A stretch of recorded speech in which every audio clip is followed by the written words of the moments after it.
क्यों 9 दिन बाद जगता है कि हमें सीन को रिक्रिएट करना है? इस बारे में कुछ नहीं जानता, मैं इस बारे में कुछ नहीं कह सकता।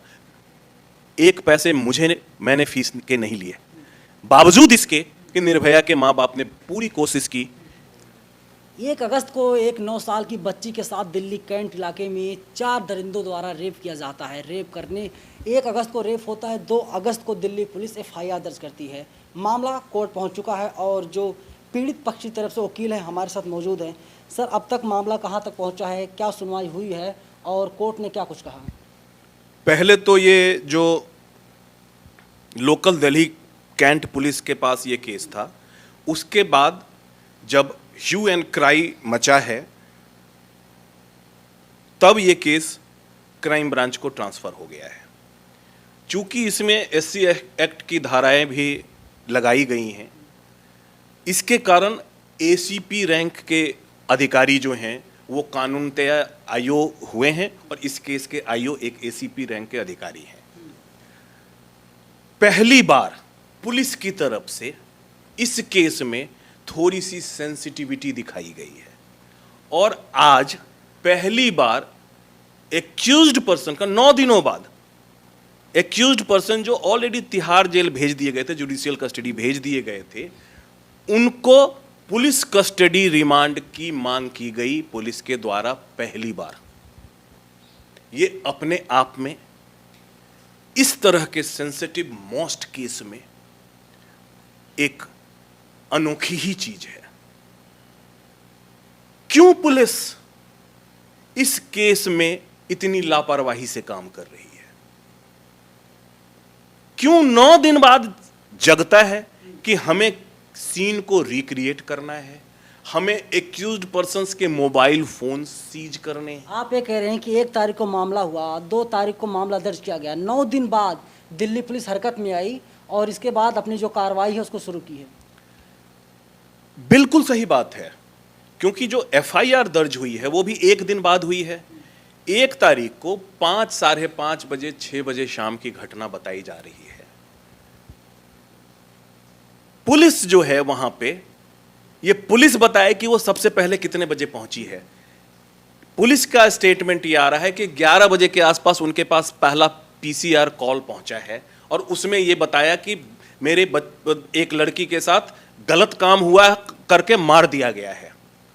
कहा जा रहा है कि जो लड़की है, 9 साल की जो बच्ची थी, उसे करंट लगा हुआ, करंट लगने के बाद उसके घर वाले ना पहुंच पाए और उसके पहले उसको दाह संस्कार किया जाए, उसको जिंदा ही आग के हवाले कर दिया गया।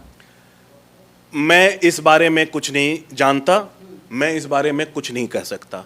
मुझे जो डिसीज्ड है उसकी माँ बाप से मेरी जो बात हुई है, जो उनकी माँ का वर्जन है कि कुछ दरमियान के लिए ना उसके पिता मज़ार पे थे ना उसकी माँ मज़ार पे थी। उसी दरमियान बच्ची जो है वो पानी लेने के लिए रोड पार करके मज़ार से स्मशान घाट में गई है जहाँ पे ये घटना घटी है। जब करीब आधे घंटे बाद माँ वहाँ वापस आई है, उसके बाद वो पूछताछ करने लगी है। उसके बाद थोड़ी देर बाद जो है स्मशान घाट से एक एक्यूज्ड जो है उसको बुलाता है। उसके बाद उसको बताया जाता है कि तुम्हारी बच्ची जो है करंट लगने से मर गई है। एक्यूज्ड का नाम क्या था, क्या पता चल पाया है? एक्यूज्ड के नाम हैं, एक जो एक्यूज्ड वहाँ का पुजारी बताया जा रहा है राधे श्याम नाम का है, ठीक है, और उसके अलावा 3 और लोग हैं। इसका मुख्य आरोपी कौन है? मुख्य आरोपी अभी क्या कहा जाए, किस चीज का मुख्य आरोपी? अभी तो चूंकि उस जो क्राइम की जगह है, उस समय उस जगह का जो मुखिया था, हम अभी उसी को मुख्य आरोपी कह सकते हैं। लेकिन किस अभियुक्त का क्या रोल है नहीं है, ये मेरे द्वारा एज ऑन डेट कुछ भी बताया जाना संभव ही नहीं है, मुझे नहीं पता। निर्भया को इतने साल बाद न्याय मिला था, क्या लग रहा है जो 9 साल की मासूम बच्ची है, अब इस दुनिया में नहीं है, इसको न्याय मिल पाएगा या फिर इसमें भी लंबा वक्त खींचेगा? देखिए, मुझे वक्त की परवाह नहीं है, मुझे न्याय की परवाह है। अगर 7 साल, साढ़े 7 साल गुजर जाने के बाद निर्भया को न्याय मिला था, लेकिन हकीकत मैं मानता हूं कि सजा तो बहुत जल्दी मिल गई थी, साल के अंदर ही मिल गई थी। बेशक फांसी एग्जीक्यूट होने में हमारी कानूनी खामियों की वजह से विलंब हुआ था, लेकिन जहां तक सजा मिलने की बात थी एक्यूज्ड पर्सन्स को, तो निर्भया के केस में भी बहुत तेजी से सुनवाई हुई थी और सजा, फांसी की सजा दे दी गई थी। तो मैं ये नहीं मानता, लेकिन कई सारी कमियां हैं हमारे सिस्टम में, क्योंकि एग्जीक्यूटिव सो जाती है। एग्जीक्यूशन का पिटीशन लगाना था एग्जीक्यूटिव की तरफ से, वो लगा नहीं, इसके कारण डिले होता रहा और कई तरह अपील लगते हैं, कई तरह। मैं वो बात नहीं मानता। अगर एक बार नीचे की कोर्ट में ट्रायल चलता है और सजा हो जाती है तो वो सजा याफ्ता ही माने। कितने दिनों की रिमांड पर पुलिस ने लिया है? अभी पुलिस ने 5 दिनों का रिमांड मांगा था, उनको 3 दिनों का रिमांड कोर्ट ने ग्रांट किया है। आप लोग किस तरीके से न्याय की मांग करते हैं? क्या उन्हें फांसी हो जाए तभी न्याय मिल पाएगा, या फिर उन्हें आजीवन कारावास सुनाया जाए? मैं न फांसी की बात करता, न मैं आजीवन कारावास की बात करता। मैं अभी सिर्फ और सिर्फ बात करूंगा कि इन्वेस्टिगेशन जो है, वो जो बेस्ट पॉसिबल इन्वेस्टिगेशन है वो इस केस का हो, नंबर 1। क्योंकि इन्वेस्टिगेशन से ही तथ्य निकल के आएंगे। ये ब्लाइंड केस है, बिना इन्वेस्टिगेशन के, साइंटिफिक हेल्प के इस केस को रेप या हत्या भी प्रूव करना बड़ा मुश्किल होगा। अभी तक जो साक्ष्य सामने आ रहे हैं, जिस तरह से बच्ची की लाश को जला दिया गया,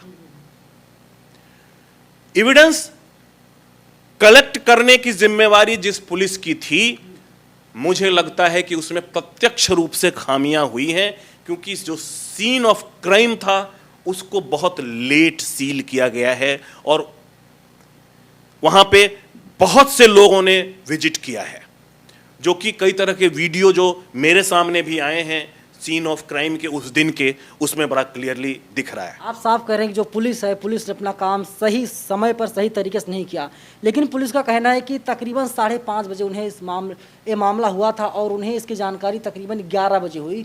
रात को 10:30 बजे उन्हें PCR कॉल मिलती है। इसके बाद दिल्ली पुलिस सक्रिय होती है और वहाँ से 4 आरोपियों को गिरफ्तार कर लेती है। पुलिस ने आरोपियों को बिना FIR दर्ज किए गिरफ्तार कर लिया, और अगर उन्होंने 10:30, 11, 12 बजे गिरफ्तार किया, FIR बाद में क्यों दर्ज हुआ? ये थ्योरीज हैं जो आम लोगों को तो शायद पच जाए, लेकिन जो कानून के जानकार हैं उनके बस वो ये चीजें नहीं पच रही हैं। कैन यू बिलीव, पीड़िता के वकील होने के बावजूद भी कोर्ट में हमने एप्लीकेशन लगाई शनिवार को कि मुझे FIR की कॉपी दी जाए। कोर्ट ने आदेश दिया कि जो कंप्लेनेंट है उसको FIR की कॉपी दी जाए। 7 तारीख की बात मैं कह रहा हूं। मैंने आज तक, अभी तक आपसे बात कर रहा हूं, FIR की कॉपी नहीं देखी है। पता नहीं पुलिस किसको दे रही। वो मुझे वकालतनामा फाइल हो जाने के बाद भी कोर्ट में पीड़ितों का वकील नहीं समझ रही है। वो समझ रही है कि हम दुश्मन हैं। नहीं, हम न्याय की मांग कर रहे हैं और आपकी पूरी जिम्मेवारी है कि आप हमसे भी सहयोग लें। हमसे जो बन पड़ेगा हम भी सहयोग करने को तैयार हैं। पीड़िता को भी लगना चाहिए कि उनको न्याय मिल रहा है। मेरा आखिरी सवाल यही है कि उनके पास कुछ नहीं है देने के लिए, तो कैसे आप इस केस को हैंडल कर रहे हैं? वे लोग जो हैं कि भारी भरकम फीस वकील को नहीं दे सकते, और आप पीड़ित पक्ष तरफ से आप वकील हैं। जहाँ पे आप किसी काउज के लिए कमिट होते हो, निर्भया के केस में भी उनकी पेरेंट्स की तरफ से मैं काउज के लिए कमिटेड था। 1 पैसे मैंने फीस के नहीं लिए, बावजूद इसके कि निर्भया के माँ बाप ने पूरी कोशिश की मेरी इज्जत बढ़ाने की, कि वो फीस देने की उनकी पूरी इच्छा थी। लेकिन मैंने कहा कि मैं अपने देश के माँ, बहन और बेटी की इज्जत के लिए लड़ रहा हूँ और इसके लिए मैं कोई फीस चार्ज नहीं करूँगा। और ना मैंने उस केस में किया, और इस केस में भी मैं निर्भया के माता पिता के कहने के कारण ही आया हूँ और इस केस में भी मेरा फीस से कहीं कोई मतलब नहीं है। अंजाम तक पहुंचाएंगे। आगाज हुआ है तो अंजाम तक, न्याय की लड़ाई तक आप जाएंगे। जब तक हमारे क्लाइंट्स का विश्वास हम में बना रहेगा, इस केस को हम पूरी तरह से अंजाम पे पहुंचाने की कोशिश करेंगे।